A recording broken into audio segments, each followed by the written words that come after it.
Lisa Booth is a senior fellow at Independent Women's Voice, and she joins us tonight.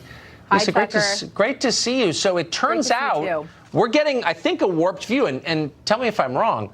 So everyone we know here in Washington, and certainly in the media industrial complex, thinks they're great and is going out of their way to defend them.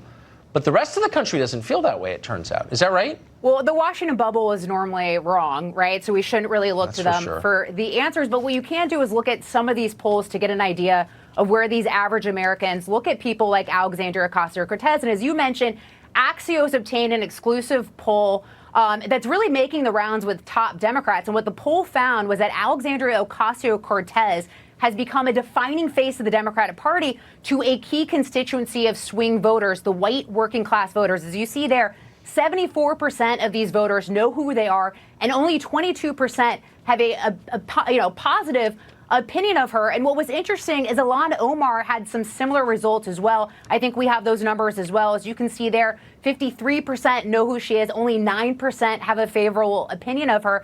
And it's not just these members. You look at socialism as well. 69% of these voters had an unfavorable opinion of socialism. And just to provide some context, Tucker, of why these voters are important, you look at Macomb County, Michigan. These voters delivered Macomb County, Michigan to President Trump, which as a result delivered Michigan to President Trump. Macomb County also sent President Obama and Bill Clinton to the White House. So these voters are important. And I guarantee, Tucker, what you're going to see from Republicans is really trying to elevate members like Alexandria Ocasio-Cortez. You might see her face in ads in 2020 as well, also taking straight aim at socialism because it is so unpopular with a lot of these voters.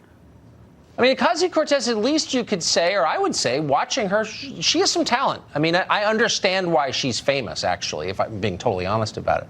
Ilhan Omar is just a blunt instrument. She's only about calling people racist. Like, that's it. I don't see any appeal to her at all. And so your 9% number does restore my faith in the taste of the American public, because she deserves 9%. And what's interesting, Tucker, I mean, you're even seeing Alexandria Ocasio-Cortez play a role in these debates, because if you remember, during the first debates, Beto O'Rourke was asked about the 70% marginal tax rate, which is a policy position that was introduced into the mainstream by Alexandria Ocasio-Cortez. So even her policies are making the way in the debate. And the challenge, well, and also you wonder why Democrats like Nancy Pelosi decided to all of a sudden start condemning her and taking aim. I wonder if this poll was out in May.